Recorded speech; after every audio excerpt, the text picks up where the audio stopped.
The Spark is a mini-series that we sort of came up with about 18 months to 2 years ago. It's a mini-series designed to sort of shine a light on what support there is available on the Isle of Man for people suffering with depression, and also to talk a little bit about everybody's mental health really, and specifically the strategies that people put in place to cope with mental health struggles. And where did this all begin for you? In 2019, I personally was struggling with my mental health. I was having episodes of depression that were lasting about 9 days, and then I would come out of it for about 2 days, and then I'd end up going back straight into it. And obviously that was very, very difficult. And I created this sort of notebook, a huge, thick notebook now, of all the things that have helped me, the types of therapies that I tried, the strategies that worked, things that didn't work, quotes that helped me. It was absolutely full, and I just thought to myself, maybe this would be helpful to other people. Sort of use myself as the guinea pig. And I mean, I'm not saying that all the things that worked for me will work for everybody else, but it might give somebody an idea of what strategies they can put in place to deal with their own mental health struggles.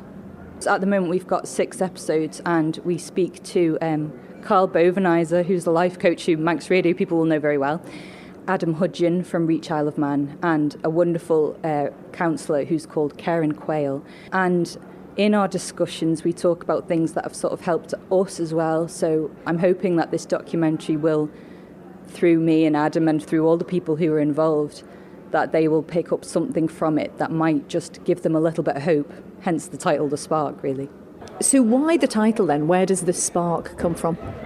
When I was severely depressed, I went to see my GP, and she was excellent. She's a wonderful doctor, and I was in the fortunate position to have her as my doctor. And when I went to see her, she was able to help me a great deal, and I would come back for appointments to kind of update her on where I was. And when she saw that I was managing my symptoms a bit better, she said, "The first time that you came in here, I saw a spark in you and I knew you'd be all right." And that really stuck with me, because this was somebody who didn't know very much about me, who had faith in me that I was going to be okay. It was just wonderful, and it's a tribute to her, really. She knows who she is, and I just want to say thank you. And as a result now you are sharing your own personal story, and it is very honest, and you are very brave in doing this. I mean, it must have been quite the challenge to be able to do that. I'm feeling quite vulnerable about it going out, because I do talk in depth about what's gone on in my mental health struggles. But it would be hypocritical of me to sit there and say, open up about your mental health, and not open up about my own. So it was imperative, really, that I was as honest as I could be. And we're going to speak in just a moment to Patrick and Bethany from Dark Avenue Films, because you got these guys involved. Yes, I got them involved. They were the first people I contacted, because we were already working on The Lost Wife together, and they're my friends before they're my teammate. They're brilliant, and I came to them with this idea, and what they've produced is more than what I could have ever hoped for. I'm so overwhelmed with how wonderful it is. They've been wonderful from start to finish. They've been supportive when I myself have had mental health problems going on during the production of it. They've taken the reins on those occasions. They're truly wonderful to work with, and as I say, they're very good friends of mine as well. Well, let's speak then to Patrick and Bethany from Dark Avenue Film. This is quite a personal, intimate project, isn't it? Yes, I mean, when Jenny came to us, it was, the real drive for us was to capture what Jenny wanted from it, that this was about serving her vision of the project rather than sort of imposing our own thing upon it, because really the success or failure of the project was on whether it was truthful or not. And so we really had to follow sort of Jenny's ideas and Jenny's vision of it, and I think she was a fantastic sort of figurehead for the project, and she really, drove us in a direction that meant we could produce something as good as it is. So Bethany, tell us a little bit about what has actually been produced then. So far we've produced 6 episodes. We spent a day in the Noble Suite at the Villa Marina. Huge thanks to Holly and Sean, for allowing us to use that space. We spoke, as Jenny mentioned before, to Carl Bovenizer, who's a life coach, Karen Coyle, who's a counsellor, and Adam Hudgen, who set up Reach Isle of Man, and to Jenny herself. So obviously this whole project started with Jenny, so the first thing we wanted to explore was her own story. So that's what the first 2 episodes consists of, is Jenny's personal journey, and then with Adam as well, his setting up of Reach was very much a personal journey of his own research into mental health when he was struggling himself, and how he then used that to implement it in Reach as a service that other people could use as well. And Carl and Karen speak about their own professions and training and experience too. And it's really just been a wonderful project to work on, to explore how there are so many different options out there for what you can do if you are struggling. There are services that are paid for, but something that Jenny was very passionate about was sharing things that you can do yourself at home as well, because a lot of the time money is really a barrier for a lot of people, so it's important to have options where you can not have that expense but still be able to help yourself. And you two, with your projects, you do often convey the life of the Isle of Man in very different ways, whether it's looking back into sort of old customs or old sort of folklore. But this is something that is representing a very different side of the Isle of Man, which, as Jenny was saying, I'm sure does convey a certain element of hope there, because it does feel like the community do sort of help each other on this front. Would you say that that's something you guys have got out of this? Yes, I think it's been a project where, everyone involved has really pulled their weight on it and really has contributed so much, not for financial gain. It's been really sort of positive in that. And each episode, what was wonderful is that each person offered something different. They offered a different perspective, a different outlook, that meant that the whole thing didn't sort of run into one. We were originally planning on making it just be 2 episodes and have sort of snippets from Karen and Carl and Adam.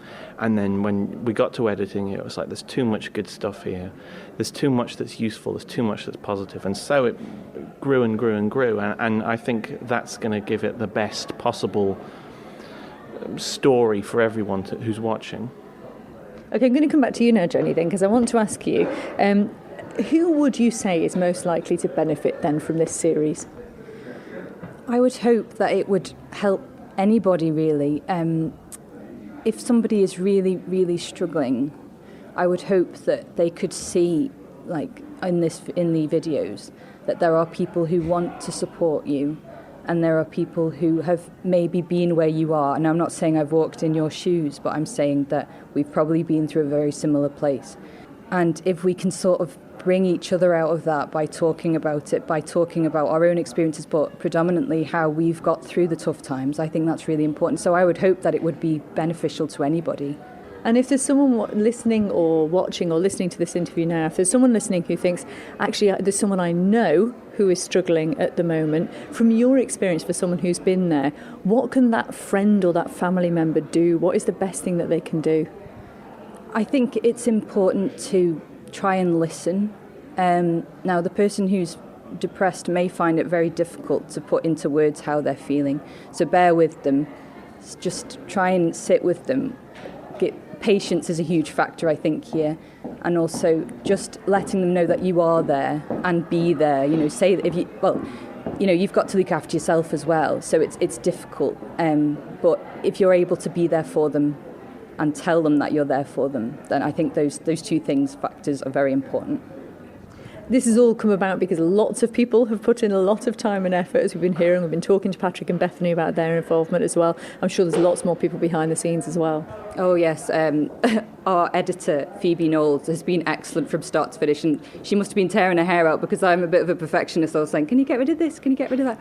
She was brilliant, so thank you very much to Phoebe. And we had Harry, who I think is classified as cinematographer. I think that's what he's called. He was wonderful as well. He's been putting in a load of work. And of course, our interviewer, James Davis. Thank you very much to James as well. He's been a star. He's been really supportive of the project from day one. And you were saying when we were talking about this previously that this might just be the start of something with a spark. Is this something that's going to carry on? We're really hopeful that with funding we are able to continue on. We're hoping to cover loads of different areas because there's lots of different areas that we can look at that might help. And as I say, I'm not saying that everything's going to work for somebody, but some things might. So if we can cover as much as possible, shine a light on those things, then somebody might be able to get something from that. But we're hoping to cover things like DBT, hypnotherapy, physical exercise and running and walking sort of thing, music, art. I've got so many people waiting in the wings who would give a brilliant interview. We just need the funding. Let's put it out there then. If someone is listening and thinks that they can support you, how do they get in touch with you? If you contact us on the email, which is thesparkiom@hotmail.com, that's the best way to contact us and to find out more. I must say that all the people who are being interviewed and the person who is doing the interviewing, James Davis, we're not being paid for what we're doing. The money is literally going towards the production costs. And tell us about the soundtrack on the Spark then, because it's also involving lots of local music, I think. Yeah, absolutely. The musicians that we've got involved were very, very kind in that they gave us their music for free. And I always think that's a huge thing because artists, I always think, give part of their soul whenever they create something. So to be offered this for free, I was just really, touched by that.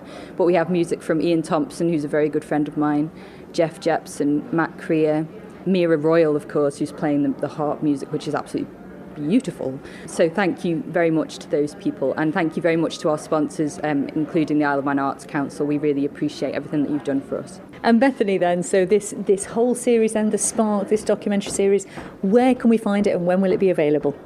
It's available on thesparkiom.wixsite.com. There's also a Facebook page. If you search The Spark, you'll find it as well. And the episodes are going to be going up on this coming Monday. I've always said from the beginning that if this helps one person, even a little bit, then I'm all for it. And I think I'm speaking on behalf of all of us as a team. If it helps one person, it's worth it. You can't put a price on somebody's life, and this is a life and death situation, what we're talking about.